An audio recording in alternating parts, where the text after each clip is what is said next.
பிராமணன்னா பாப்பான்னு சொல்லக்கூடிய துணிச்சல் அதே பட்டியல் சமுதாய மக்களுடைய சாதிய பெயரை சொல்லுவானா?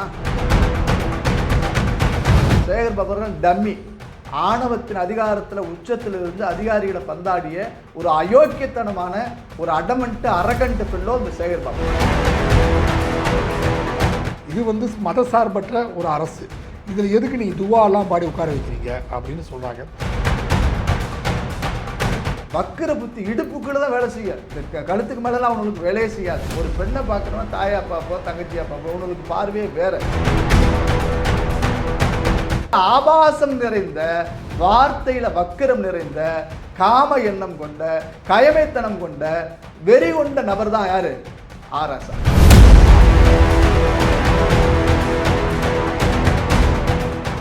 பை தி பீப்பிள் நேயர்களுக்கு வணக்கம். பல்வேறு அரசியல் பொருளாதார சமுதாய பிரச்சனை ஆலோசிக்கக்கூடிய இந்த நிகழ்ச்சியில் இன்று நம்மிடையே இந்து தமிழர் கட்சியின் தலைவர் ராம ரவிக்குமார் வந்திருக்கிறார். வணக்கம் சார். வணக்கம் ஐயா. இப்போதைய அரசாங்கம், இப்போது விஜய் அவர்கள் பதவியேற்று ஒரு 10-15 நாள் ஆயிருக்கு, 12 நாள் தான் ஆயிருக்கு. இதில் பல்வேறு கட்சிகள் உள்ளே இணைஞ்சிருக்காங்க கூட்டணி ஆட்சியாக. நேற்று ஒரு ரொம்ப குற்றச்சாட்டு வைக்கப்பட்டது. அதாவது இந்திய முஸ்லீம் லீக் கட்சியை சேர்ந்த அவருக்கு பதவி வழங்கப்பட்டு அவர் சேரில் உட்காரும் போதே அந்த நாற்காலியில் உட்காரும் போது அவர் குடும்பத்தோடு இஸ்லாமிய பெரியவர்கள்லாம் துவா ஓதி அவரை உட்கார வச்சுருக்காங்க.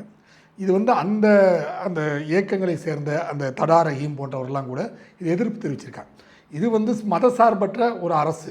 இதில் எதுக்கு நீங்கள் துவாலாம் பாடி உட்கார வைக்கிறீங்க அப்படின்னு சொல்கிறாங்க. பலரும் ஏன் இந்துக்கள் உட்காரும் போது சிவபுராணமெல்லாம் பாடியாக உட்கார வைக்கிறாங்க, இது என்ன ஒரு ஒரு மதவாதத்தை காட்டுற மாதிரி இருக்கேன்றாங்க. நீங்கள் எப்படி பார்க்குறீங்க ஐயா? இப்போ நம்முடைய திரு விஜய் அவர்கள் தலைமையில் அரசாங்கம் அமைஞ்சிருக்கு. இதற்கு முந்தைய அரசாங்கம் திராவிட மாடல். என்ன மாடல்? திராவிட மாடல். இப்போ இருக்கக்கூடியது திருச்சபை மாடல். ஏன்னா இந்த அரசு பதவியேற்றுகின்ற பொழுது சபாநாயகர் தேர்வு பெற்ற ஐயா அந்த மதபோர மாதிரி விவிலியமெல்லாம் வாசித்து இயேசுடைய போதனைகள் எல்லாம் சொல்லித்தான் உட்கார்ந்தார். ஏன்னா இது மதசார்பற்ற அரசு. அதேபோல் சிறுபான்மை மக்களை சார்ந்த ஒருவருக்கு பிரதிநிதித்துவம் கொடுத்து திமுக கூட்டணியில் தென்னை மரம் வச்சு விஜய் கூட்டணியில் தேங்காய் பறிக்கக்கூடிய வேலை செஞ்சுட்டு இருக்கக்கூடிய அந்த முஸ்லீம் லீக் மந்திரி பதவியேற்ற போது அவங்க இஸ்லாம் மதத்தின்படி நம்பிக்கையில் வச்சு ஓதி அவரை இருக்கையில் உட்கார வச்சாங்க. ஆனால் நம்ம பண்டிட்டு மிஸ்டர் ராதன் பண்டிட் அவரை முதலமைச்சருடைய ஆலோசகர்னு நியமனம் பண்ண உடனேயே ஒரு ஜோதிடர் நியமிக்கலாமா, ஒரு இந்து மதவாதியை நியமிக்கலாமான்னு சொல்லி எதிர்ப்பு தெரிவித்த வீரமணி போன்ற அந்த திடல் திண்ணிகள் நேற்று பாய் ஓதும்போது, பாத்தியா ஓதும்போது, துவா செய்யும்போது ஏன் எதிர்க்கலை? பிராமணர்களை நியமிக்கலாமா? இந்து சமய அறநிலையத்தினுடைய செயலராக ஒரு பெண்மணி சொர்ணா IAS, பார்ப்பனிய பெண். இங்க ஒரு தம்பி மந்திரியா வந்திருக்கு, ரமேஷ்னு ஒரு தம்பி. ஒரு பார்ப்பனரை மந்திரியாக நியமிக்கலாமா? 100 ஆண்டு காலம் கட்டி காத்த சமூக நீதி பால்பட போகிறது, கோவில்களில் பிராமணியம் ஓங்க போகிறதுன்னு சொன்னார் இந்த திராவிட திடல் காவலர் பீடாதிபதி கி வீரமணி. நேற்று துவா செய்ததற்கு ஏன் எதிர்ப்பு தெரிவிக்கல? அப்ப இது எப்படி மதசார்பற்ற தன்மை, மதசார்பற்ற அரசு? கொஞ்சம் விளக்கம் சொல்லுங்க மிஸ்டர் விஜய் அங்கிள், விளக்கம் சொல்லுங்க அப்படின்னு கேட்குறாங்க. இது நியாயம் இல்லை சார். என் அருமை சகோதரர் தடா ரஹீமே கூட இஸ்லாம் மதத்தினுடைய மிக முக்கியமான ஒரு பெரியவர். அந்த கருத்துக்களை சமரசம் இல்லாமல் சொல்லக்கூடிய துணிச்சல் மிக்க ஒரு சகோதரர் திரு தடா ரஹீம். அவரே சொல்கிறார், நீ மதச்சார்பற்ற அரசுன்னு சொல்கிற, நீ எதுக்கு போய் அங்கே துவா செய்கிற? நியாயமான கேள்வி தானே. அந்த கருத்தை நான் ஆதரிக்கிறேன். இவங்க இந்துக்கள் சார்ந்து யாராவது ஒரு விஷயத்தை செஞ்சுட்டா, ஜோதிடம் குறித்தோ ஆன்மீகம் குறித்தோ ஏதாவது பேசிட்டோம்னா இந்து மதவாதி, இது பாசாக்காவுடைய மறுவடிவம்னு பேசுவான். இப்போ இவங்களுக்கு என்ன பிரச்சனைனா சார், இந்த இந்து சமய அறநிலையத்துறை அமைச்சரா ஒரு தம்பி நியமிச்சிருக்காங்க, ரமேஷ்னு ஒரு தம்பி. அவர் பிராமணர்னு சொல்றாங்க. அவர் திரு ஆதவர்ஜனா கூட சொல்றாரு, அவர் சாதியே தெரியாது, இப்பதான் சொல்லி தெரியுது அப்படின்னு சொல்றாரு. அப்படி பார்த்தா தனித்தொகுதிகளில் நிறுத்தி வைக்கப்பட்ட வேட்பாளர்கள் எல்லாம் எந்த சமூகத்தை சார்ந்தவர்னு தெரியாமல நிறுத்தினாங்க. இது சும்மா உளலாட்டி வேலை, ஏதாவது சொல்றது ஏதாவது பேசுறது, அந்த வேலையை தான் அவங்க செஞ்சுட்டு இருக்கிறாங்க. இப்போ திரு ரமேஷுங்கிற அந்த தம்பியை பிராமணர் அப்படின்னு சொல்லிட்டாங்க. நீ பிராமணனை பார்ப்பனர்னு சொல்லக்கூடிய இந்த துணிச்சல், இந்த நெஞ்சுரம், இந்த நேர்மையற்ற சமூக நீதி பேசக்கூடிய நடிப்புவாதி வீரமணி, இந்த குளத்தூர்மணி, திமுக சார்ந்த அந்த கும்பல்கள், இந்த வெள்ளமேச சுபவீரபாண்டியன் போன்ற கும்பல்கள் பிராமணனை பாப்பான்னு சொல்லக்கூடிய துணிச்சல் அதே பட்டியல் சமுதாய மக்களுடைய சாதிய பெயரை சொல்லுவானா? சொன்னாகும் PCR கேஸில் ஜெயிலுக்கு போகணும். எந்த சாதியும் உயர்வு கிடையாது, எந்த சாதியும் தாழ்வு கிடையாது. நீ பிராமணனை பாப்பான்னு சொல்லக்கூடிய உனக்கு நெஞ்சரம் இருக்குன்னு சொன்னா, சரின்னு சொன்னா, அப்ப பிற சாதி நீ சொல்லுவியா? சொல்ல மாட்டான். ஏன்னா சொன்னா வழக்கு வந்துடும். அதனால் இந்த மதசார்பற்ற அரசுன்னு சொல்லக்கூடிய இந்த பொய்வாதம் எடுபடாவது. இதோ இந்த சினிமா ஷூட்டிங் எடுக்கிற மாதிரி எடுத்து ஒரு அரசாங்கம் வந்துருச்சு. நம்மளுடைய தலைவிதியும் எத்தனை நாள் அனுபவிக்குமோ அத்தனை நாள் அனுபவிக்கிறதுக்கு நம்ம தயாராக தான் இருக்கணும். இப்போ நீங்கள் ரமேஷ் போன்றவர்களை பற்றி சொல்லும்போது எல்லாமே சொல்கிறாங்க, நீண்ட காலத்துக்கு பிறகு 2 பிராமணர்களுக்கு அமைச்சரவையில் இடம் இருந்திருக்கு. ஆனால் ஒரே ஒரு இஸ்லாமியருக்கு தான் வந்து இடம் கொடுத்துருக்கீங்க. பிராமணர்களுக்கு அதிகமான இடம், இஸ்லாமியருக்கு ஒரே ஒரு இடம் அப்படின்னு இயக்குனர் அமீர் போன்றவர்களாக ஒரு குற்றச்சாட்டு வச்சுருக்காங்க. நாங்கள் அதை வந்து பிராமணர்களுக்கு கொடுத்து எதிர்ப்பு தெரிவிக்கல. பிராமணர்கள் கொடுக்குற மாதிரி எங்களுக்கும் ஈக்குவலாக ஒரு சீட்டை கொடுங்க அப்படின்னு கேட்குறாங்க. நீங்கள் எப்படி? அமீர் போன்றவங்கள்லாம் பல இந்த மனநோயாளிகள் மருத்துவமனையில் கூட இடஒதுக்கீடு கேட்பாங்க. அமீர் பேச்செல்லாம் நான் ஒரு பொருட்டாகவே வச்சுக்கிறது கிடையாது. ஏன்னா அவர் சொல்கிறாரு, இந்து சமய அறநிலையத்துறைக்கு ஒரு பிராமணரை நியமித்ததுக்கு பதிலாக ஒரு பட்டியல் சாதியை சார்ந்தவரை நியமிச்சிருக்கலாம் அப்படின்னு கேட்குறாரு. நான் என்ன கேட்குறேன், நீ முஸ்லீம் உன் மதத்தினுடைய விவகாரத்தில் நீ பேசு. உன் மதத்தினுடைய முக்கியத்துவம் கிடைக்குதுன்னா அவனுக்கு அமைச்சர் ஆக்கின்னு கேளு. ஆனால் நீ இந்து சமய அறநிலையத்துறைக்குள்ள பட்டியல் சாதியை நியமிக்கணும், பட்டியல் சாராத சாதியை நியமிக்கணும், அது அவங்களுடைய வேலை. இப்போ இதே வீரமணி சார் இன்னைக்கு இந்த பையனை வந்து அமைச்சரை வந்து ரமேஷுங்கிற அமைச்சரை வந்து பிராமணன் சொல்கிறார். இதே ஜெயலலிதா இருந்தபோது சமூக நீதி காத்த வீராங்கன்னு போயஸ் தோட்டத்தில் வாட்ச்மேன் வேலை பார்த்தது யார்? 5 லட்ச ரூபாய்க்கு. எத்தனை ரூபா? 5 லட்சம். 5 லட்ச ரூபா வருஷம் ஒன்று. பரவாயில்லையா, நல்ல கூப்பாடு. அங்கே வாட்ச்மேன் வேலை பார்த்துக்கிட்டு திடல் ஏதோ மிச்சம் மீதி கிடச்சா வாங்கி சாப்பிட்டுட்டு இருந்தாள். இப்போ நான் உங்கள்கிட்ட ஒரு யோசனை சொல்கிறேன் சார். ஏன்னா இன்றைக்கி வீரமணி ரொம்ப ஜாலியாக இருக்கார். அவருக்கு இந்த அன்னதான திட்டமெல்லாம் போடுறாங்கல்ல, கடவுள் இல்லைன்னு சொல்கிறேன். நம்ம சாமி இல்லைன்னா நீ நெருப்பு மிதிக்கிறான், அளவு குத்துக்கிறான், சூடாயத்தை தூக்கிட்டு ஓடுறான். இப்போ நான் என்ன சொல்கிறேன், பெரியார் திட்டத்தில் சோறு போடு, அன்னதான திட்டம் போடு, கடவுள் இல்லை அப்படின்னு சொல்லிட்டு நீ சோறு போடு. காசா இல்லை, லட்சக்கணக்கான கோடி உள்ள கிடக்கல. அன்னதான திட்டத்தை அறிவாலயத்தை தொடங்கு, அன்னதான திட்டத்தை பெரியார் திடல் தொடங்கு. ஏன்னா உனக்கு பிரச்சனை இல்லை. ஏன்னா நீ திராவிட பீடாதிபதி, அந்த திடலுடைய பீடாதிபதி, நல்லா சாப்பாடும் கிடைக்கும், எங்கேயும் தேடி அலைய வேணாம், நீங்களும் சாப்பிட்டுட்டு மற்றவனுக்கு போடலாம்ல. அதில் நல்லா வெஜ்ஜும் போடுங்க, நான்வெஜ்ஜு போடுங்க, என்ன வேணாலும் சாப்பிடுங்க. யாரு கேட்டால் உங்களுக்கு பிரச்சனை உணவு தான். கோவிலில் போனாச்சுன்னா இந்த திண்டாமை அந்த திண்டாமை கருவறை திண்டாமைங்கிற, நீ சோறு போடுற முதல்ல அப்படின்னு அந்த வேப்பேரிக்கு பக்கத்தில் இருக்க காலையில் சொல்கிறாங்க. ஆனால் அவர் அன்னதான திட்டத்தை தொடங்க வர வீரமணி, அவருக்கு பிராமண கண்ணாடி. என்ன கண்ணாடி? பிராமண கண்ணாடி தான் பார்ப்பார். வேறு எந்த ஆராய்ச்சியும் பார்க்க மாட்டார். மேலே நூல் இருக்கான்னு பார்ப்பார், அது கீழே பார்க்க மாட்டார்.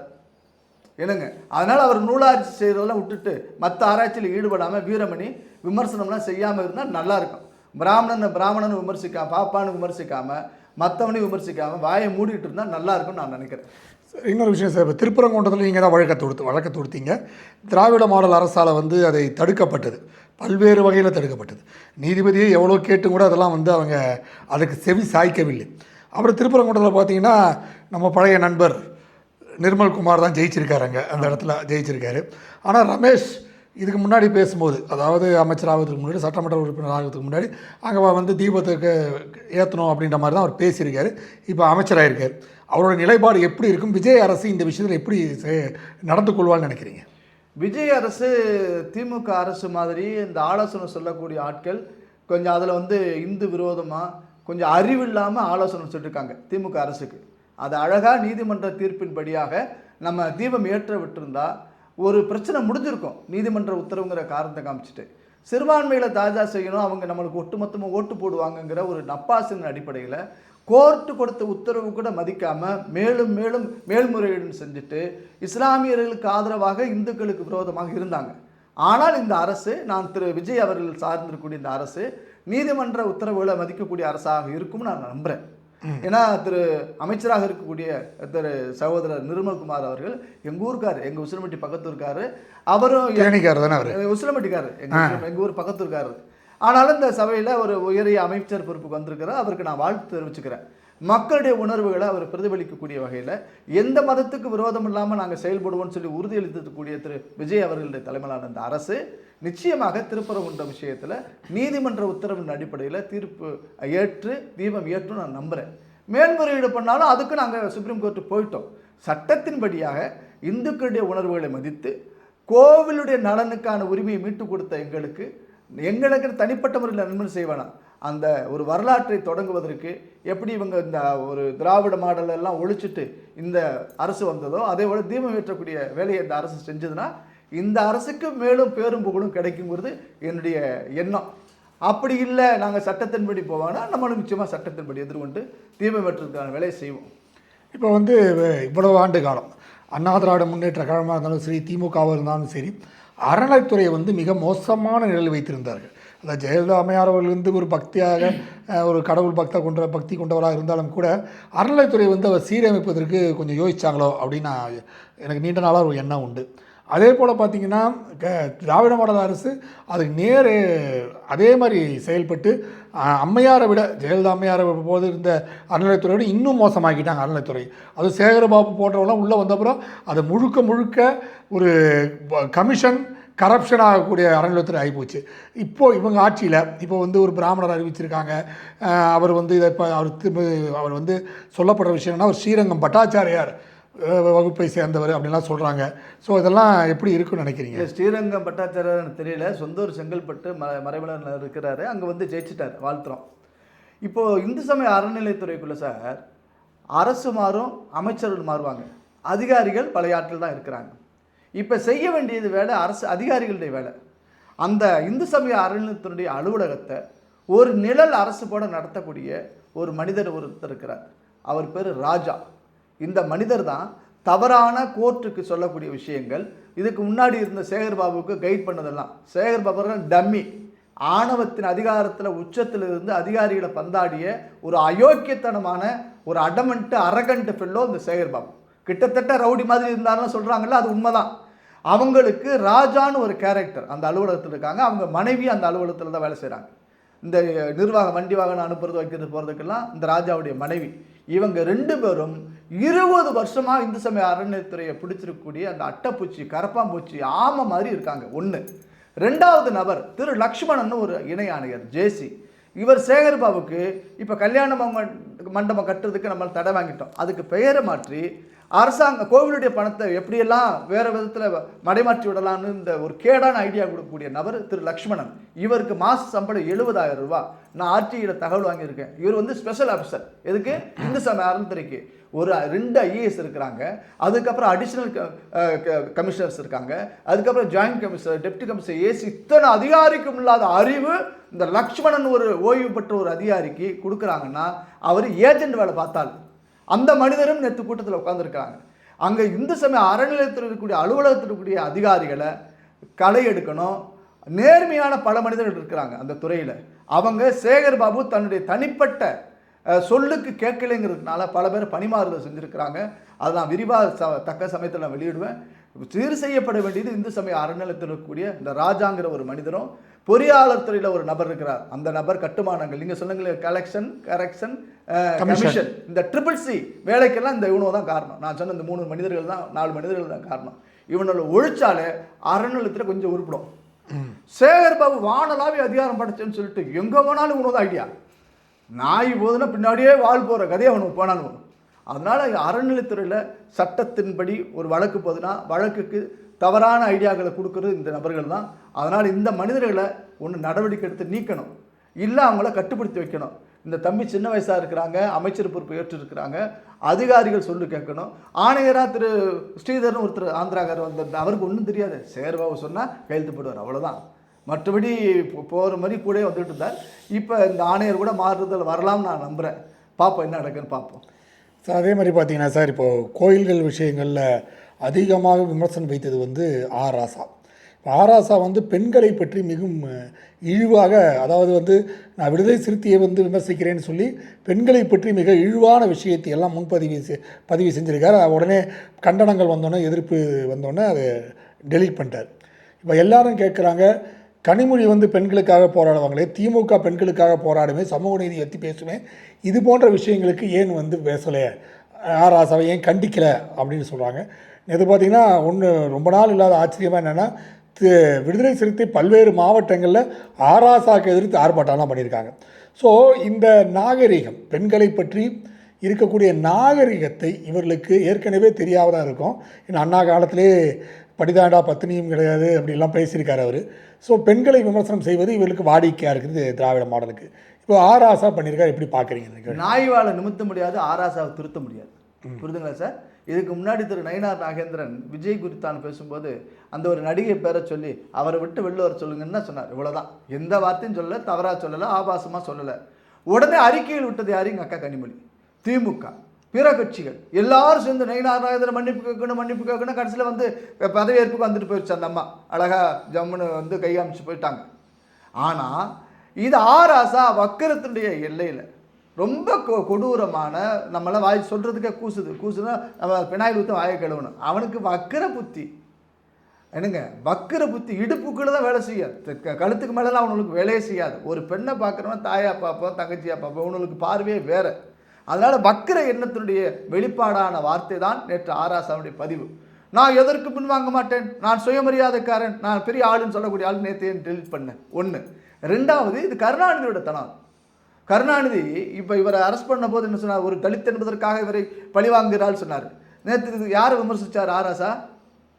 விடுதலை சிறுத்தைகளை எந்த கத்தியை வச்சு எந்த கத்தியை வெட்ட விடுறானுவோ, இந்த தலித் கத்தியை வச்சு இந்த தலித் கத்தியை விமர்சனம் பண்ண வைக்கிறான்.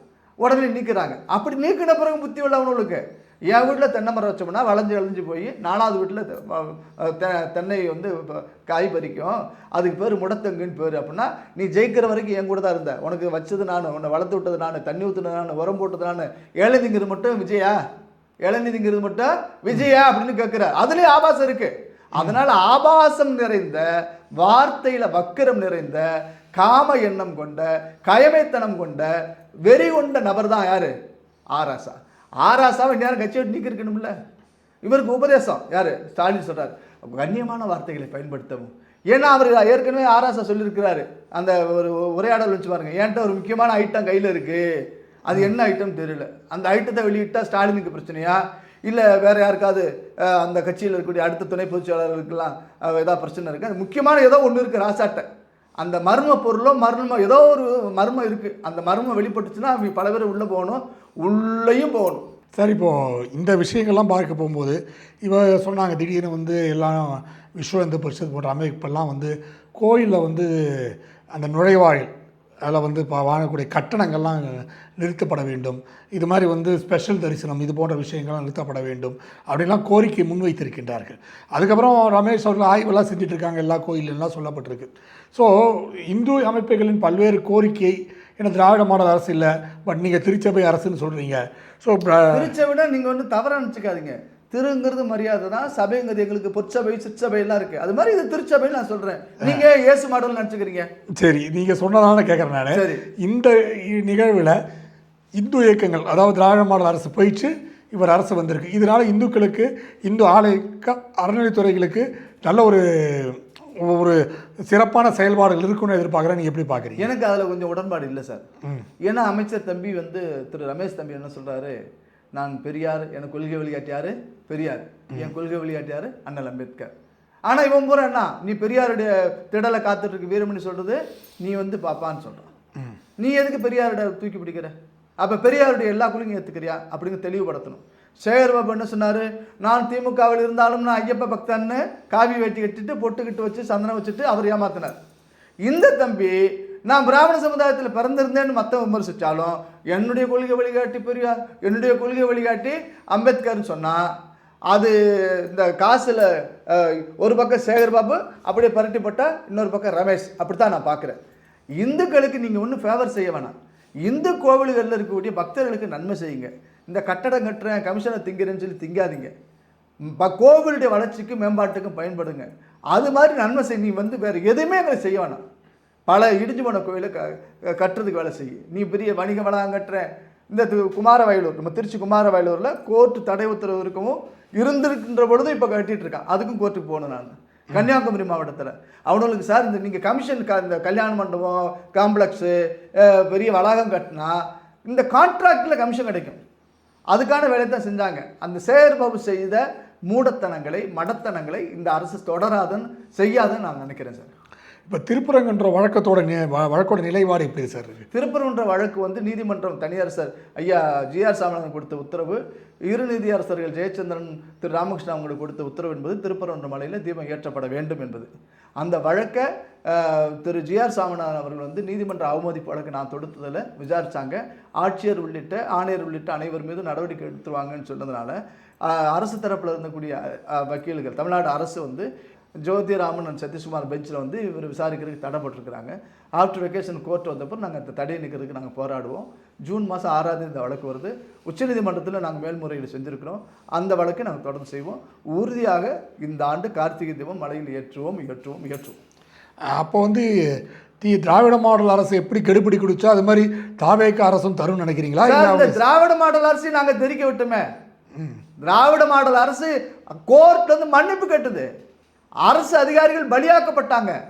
ஆட்சியர் மன்னிப்பு கேட்டார், அதிகாரிகள் மன்னிப்பு கேட்டாங்க. இந்த குட்டி குரங்கு கொன்னுட்டு தாய் குரங்கு தப்பிக்கிற மாதிரி இந்த திராவிட மாடல் அரசு அதிகாரிகளை பலியாக்குச்சு ஆச்சுங்களா. அதனால கோர்ட் உத்தரவுப்படி நாங்கள் நடத்துறதுக்கு செய்வோம். இவங்க எந்த கெடுபிடி கொடுத்தாலும் கொடுத்த உத்தரவை நீங்கள் மாற்ற முடியாது. அந்த நீதிமன்ற உத்தரவை ஏற்று நடத்தினால் சுமூகமாக ஓடக்கூடிய இந்த பிரச்சனை இல்லாமல் நல்ல பேர் கிடைக்கும். இல்லை நாங்களும் தடுப்போம் அப்படின்னா நாங்களும் அதை எதிர்ப்போம். உங்கள் நேரத்தை ஒதுக்கி எங்களை பேட்டி எழுதி மிக்க மகிழ்ச்சி. நன்றி. நேரில் மீண்டும் அடுத்த நிகழ்ச்சியில் சந்திப்போம். அதுவரை நன்றி, வணக்கம்.